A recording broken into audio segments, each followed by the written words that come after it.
Friends, good morning to all of you, and welcome to this computational study. And after many days, हम कई कई दिनों के बाद ये वीडियो बना रहे हैं फिर से.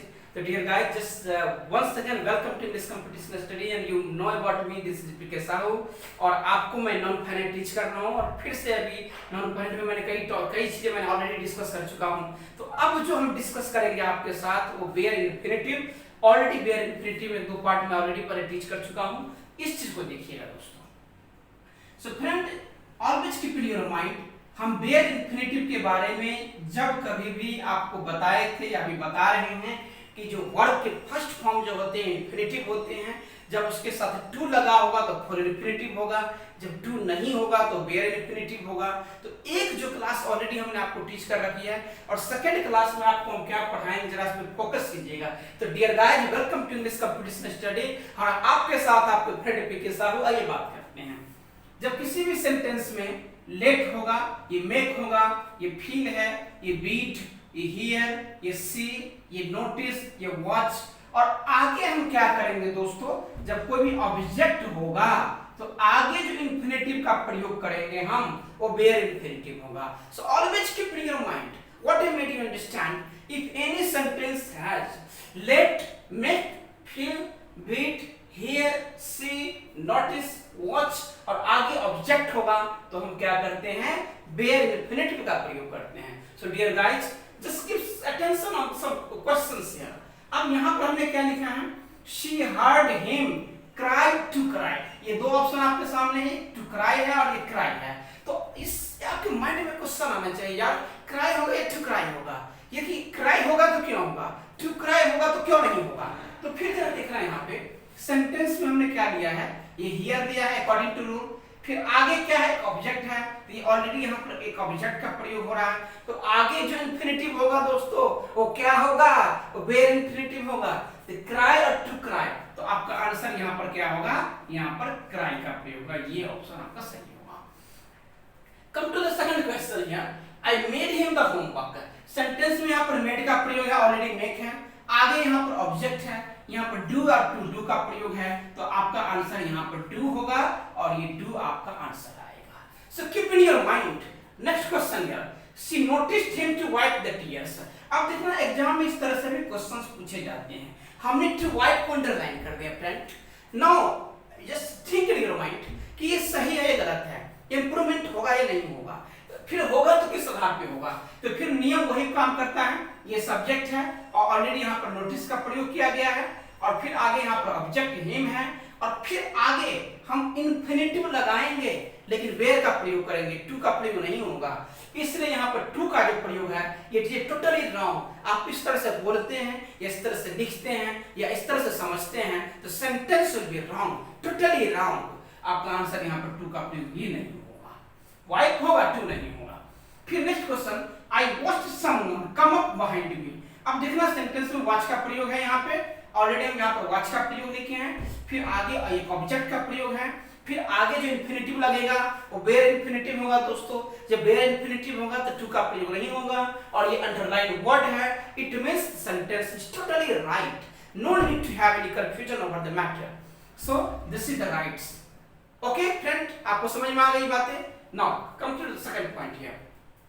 जब किसी भी सेंटेंस में व्हाई और व्हाई नॉट होगा तो आगे हम क्या करते हैं, बेयर इन्फिनिटिव का प्रयोग करते हैं. जिससे जरा देखिएगा व्हाई, व्हाई नॉट, आगे जो हम लगाएंगे बेयर इन्फिनिटिव का प्रयोग करेंगे. दोस्तों जरा गौर कीजिएगा, why not to stay here this evening, क्यों नहीं शाम यहाँ रुक जाए.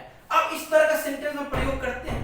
Maximum time we use this kind of sentences here. अब देखना यहाँ पे जब सेंटेंस में इस शाम यहाँ क्यों स्टे कर ले तो फिर जब है हम स्पोकन में maximum in many cases I have seen the guys are using this kind of sentences. Why to pay him? Why not to stay here? हम क्या करते हैं, फुल इन्फिनिटिव का प्रयोग कर देते हैं. ये टोटली रॉन्ग है दोस्तों. आपको नहीं करना है, नहीं करना है. क्यों, आप करेंगे तो grammatically it will be totally wrong. What should you do? आपको प्रयोग करना है बेयर इन्फिनिटिव का. इसलिए आंसर क्या होगा, Why not stay here this evening? इसलिए इस टू का प्रयोग हम नहीं करेंगे. Okay, next question here, Why pay him for any reason? किसी कारण हम क्यों पे करें.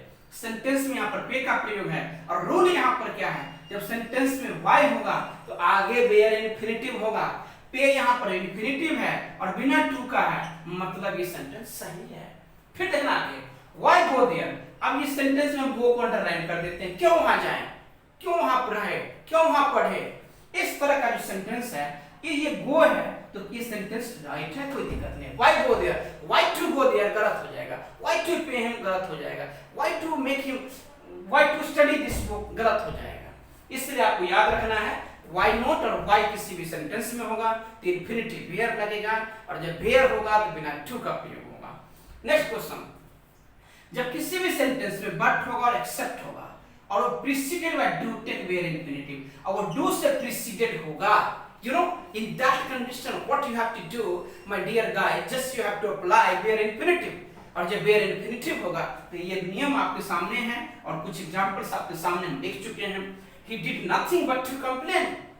अब जरा देखिएगा सेंटेंस में यहाँ पर हमने क्या किया, बट का प्रयोग किया है और ये डू डज डिड, ये डिड से प्रीसीडेड है। अब यहाँ पर हमने क्या किया, टू कंप्लेन का प्रयोग कर दिया, तो क्या ये सही है? नहीं, गलत है।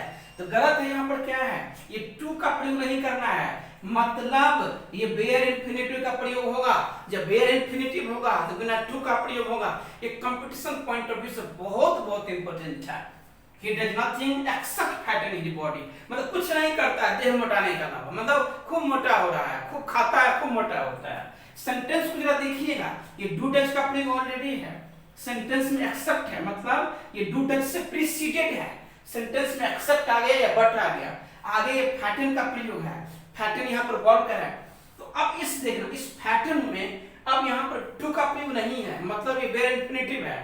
It means this is the right answer.